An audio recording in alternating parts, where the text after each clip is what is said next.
नमस्कार दोस्तों, SSC exam related questions आपके लिए फिर से लाया हूं। ये पार्ट 33 है। इससे पहले 32 वीडियो आ चुका है, तो आप लोग उसे भी जरूर देखें। तो चलिए हम पहला प्रश्न की ओर चलते हैं। पहला प्रश्न हमारे सामने ये रहा है। इसमें बोल रहा है एक बेईमान व्यापारी जो है क्रय मूल्य पर जो है 12.5% की हानि पर सामान बेचता है, लेकिन वो 36 ग्राम के बजाय 28 ग्राम का उपयोग करता है, तो उसका प्रतिशत लाभ होगा या हानि, ये तो निकालने के बाद पता चलेगा। तो उसको निकालने बोल रहा है। ठीक है, तो ध्यान दीजिए दोस्तों, वो तो ग्राहक को दे रहा है, मतलब वो दुकानदार ग्राहक को दे रहा है 36 ग्राम बोल के, लेकिन वो एक्चुअल उसको कितना दे रहा है, 28 ग्राम ही। ये बात को हमको ध्यान में रखना है। बाकी वो तो 12.5% लॉस पर ही बेच रहा है सामान को। तो सबसे पहले ये ध्यान दीजिए कि हम मानते हैं क्या, 36 ग्राम का मूल्य हम मानते हैं 100 रुपया। ठीक है, 100 सीधा होगा इसलिए 100 मानते हैं। 36 ग्राम का मूल्य 100 रुपया हुआ। ठीक है, तो हमको ध्यान देने वाला बात यह है कि कस्टमर के लिए 36 ग्राम हुआ, लेकिन वो जो दुकानदार बेच रहा है उसके लिए तो 28 ग्राम ही हुआ। तो 28 ग्राम का मूल्य हमारे पास कितना हुआ, 100 रुपया। ठीक है, क्योंकि वो 36 ग्राम बोल के तो दे रहा है, लेकिन उसको 28 ग्राम ही जा रहा है। वो तो तोल के देखेगा घर में तो उसको कम मिलेगा, लेकिन हाँ हमको तो हिसाब से मतलब है। इधर देखिए 28 ग्राम का दाम कितना हुआ, 100 रुपया। तो हमको कितना निकालना है, 36 ग्राम का दाम, यानी कि 100 बटे कर दीजिए 28 और गुना कर दीजिए 36। ये कितना हो गया, 36 ग्राम का दाम। और साथ ही साथ ये जो है 12.5% लॉस पर भी बेच रहा है, तो इसको भी हम लगले मतलब निकालिए लेते हैं। 12.5% कितना हो जाएगा, यानी 12.5% कितना होगा, यानी 100 में से मतलब ये लॉस कर रहा है तो इसको घटाना पड़ेगा। तो 100 में से 12.5 घटेगा तो कितना बचेगा, 100 में से 12.5 घटाने के बाद 90 में से 2 88 मैंने 87.5 बच रहा है। ठीक है, तो इतना परसेंट बचेगा बटे 100। ये जो है ना, ये 12.5% ये लॉस कर रहा है, यानी हानि कर रहा है। तो हानि को हम घटा दिए तो बचा इसमें क्या, मतलब वही विक्रय मूल्य बचा ना। तो ये विक्रय मूल्य यहाँ पर मतलब 87.5 हो गया। ठीक है, ये अब देखिए इसको उड़ाइए तो ये जीरो आ जाएगा। ठीक है, तो ये 2 जीरो से ये 2 जीरो काट दीजिए। फिर इधर ये कुछ नहीं दोस्तों, ये ऐसे ही है। इधर 7 चौक 28 और 9 चौक 36 कट गया। फिर 7 से इसको काटिए एक बार में, फिर इधर 7 दूनी 14, 2 बार में, 7 पचे 35, यानी कितना 125 बार से ये 7 बार से कट जाता है। ठीक है, अब देखिए 9 से इसको 125 गुना कीजिए। 9 पचे 45 के 5 बाकी 4 और 9 ने 18, 4 22 की 2 बाकी 2 और 9 का 9 2 11, यानी इतना आता है। 1 जीरो जो यहाँ बचा हुआ है इसके बदले 1 अंक के बाद दशमलव हमको देना है, यानी 112.5।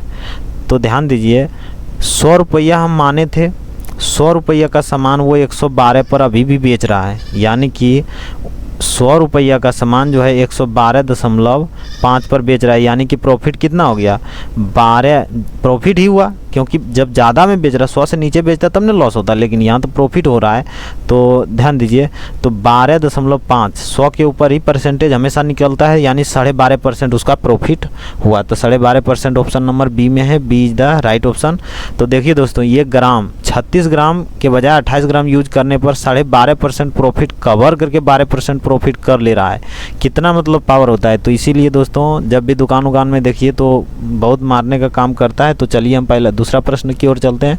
दूसरा प्रश्न में बोल रहा है 169 और 144 का मध्यानुपाती निकालें। तो इसका सिंपल सूत्र होता है रूट अंदर ए बी।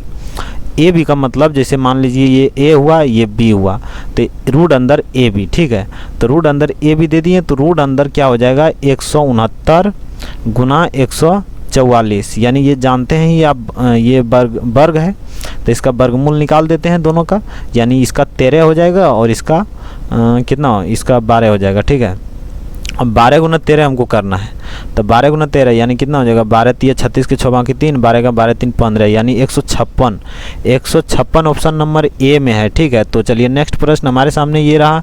इसमें बोल रहा है एक आयत की लंबाई और चौड़ाई में क्रमशः 8% और 5% की वृद्धि की जाती है। ठीक है, और आयत मतलब इतना वृद्धि करने के बाद जो है आयत का क्षेत्रफल में कितना % की वृद्धि होगा।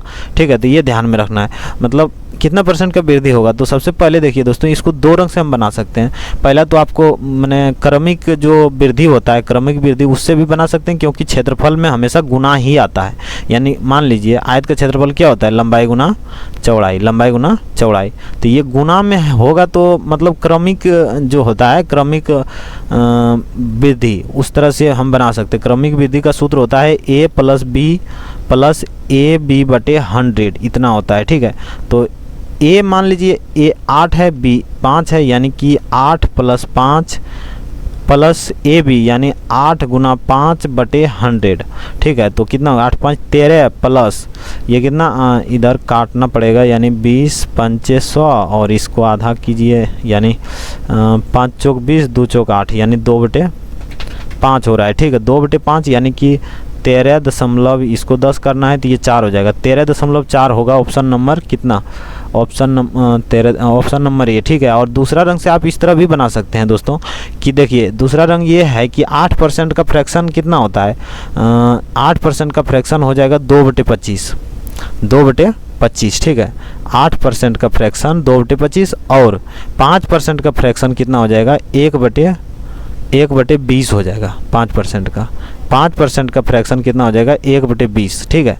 तो ध्यान दीजिए, जो प्रश्न में बोल रहा है वही हम लिखेंगे। इसमें बोल रहा है कि लंबाई, यानी लंबाई दर लिखते हैं, लंबाई और चौड़ाई, लंबाई और चौड़ाई। देखिए दोस्तों, परीक्षा में यही वाला यूज करना है, इसको तो हम बता दे रहे हैं सिर्फ ओनली मतलब समझने के लिए, और क्या।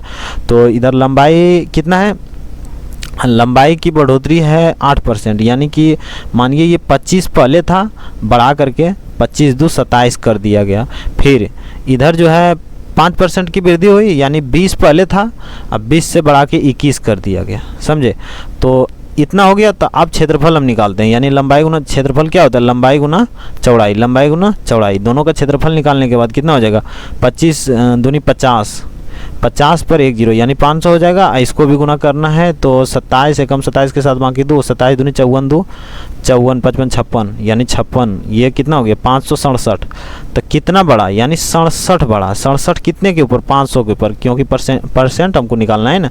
तो 500 के ऊपर 67 बढ़ा, तो ये 500 हम देते हैं, गुना 100 करना है परसेंटेज निकालने के लिए। 00 से 00 कट गया इधर, यानी 64/5 बचा है। तो ये कितना हो जाएगा, 13 × 5 = 65 होता है, हाँ 13 × 5 = 65। ये 64 नहीं है दोस्तों, ये 67 है। इधर देखिए 67 है, हमसे गलती हो गया, 67 है, 67, तो यहाँ 67 हो जाएगा। तो इधर क्या हो जाएगा, 13 × 5 = 65, 3 13 × 5 = 65, 2 बचेगा और 5, यानी कि 13 × 5 = 65, 2 67।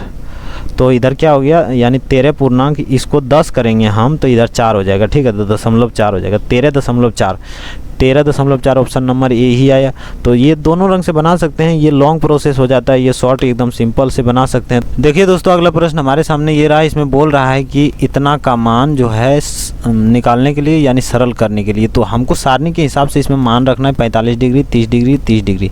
तो देखिए हमको मान रखने के लिए हमको सारणी का टोटल मान याद रहना चाहिए। तो चलिए हम इधर लिखते हैं साइन, इधर साइन लिखिए, इधर 0, 30, 45, 60 और 90 इतना लिख दीजिए उधर। उसके बाद लिखिए साइन 0 1/2 1/√2 √3/2 1।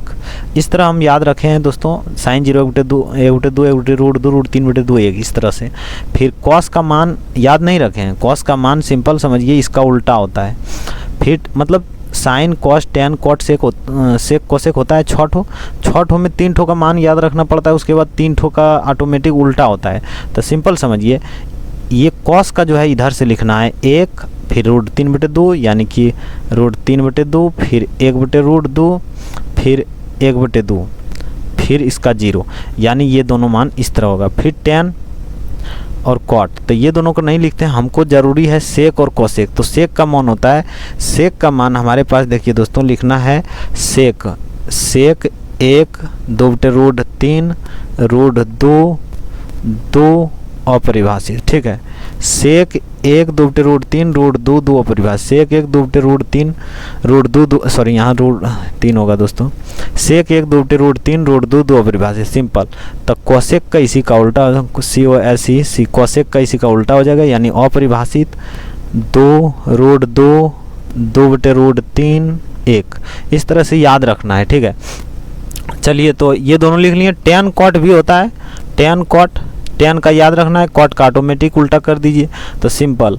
फिर इधर देखिए दोस्तों, अब हम लिखते हैं cos 45 डिग्री। cos 45 डिग्री का मान यहाँ से देखिए, cos 45 डिग्री का मान कितना है, 1/√2 यानी 1/√2, ठीक है।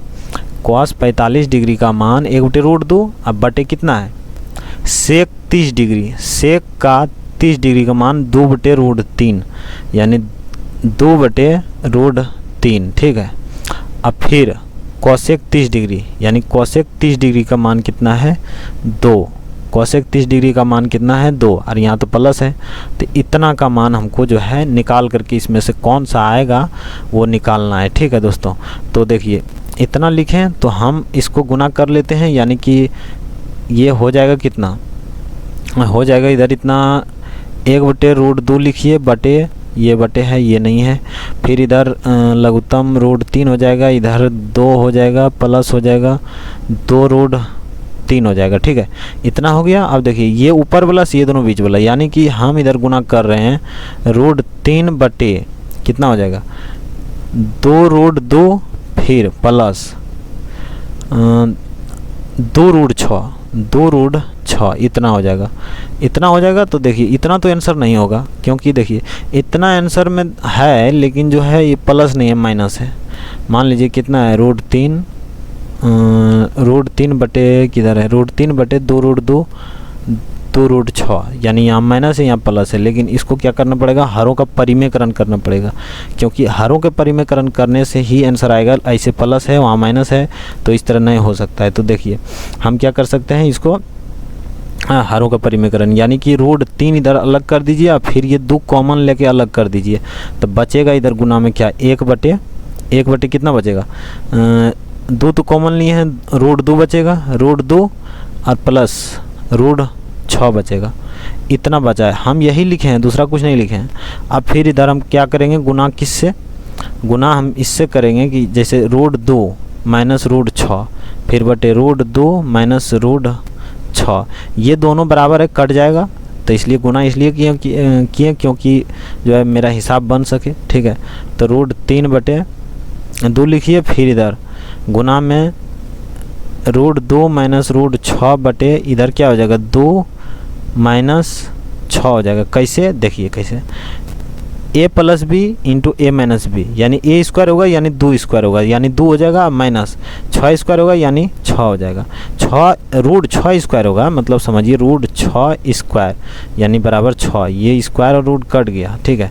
तो सिंपल इतना समझिए, तो कितना हो जाएगा, इधर हो जाएगा √3, इधर हो जाएगा √6 हो जाएगा, ठीक है, √6 हो जाएगा, √6 हो जाएगा ये दोनों गुना करने के बाद।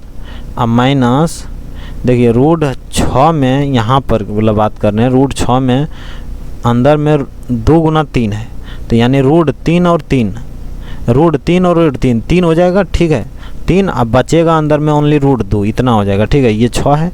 अब बटे इधर 6 में से 2 गया तो बचा 4 माइनस में, तो 4 बचा, अब फिर 2 से गुना होगा, यानी 2 गुना -4।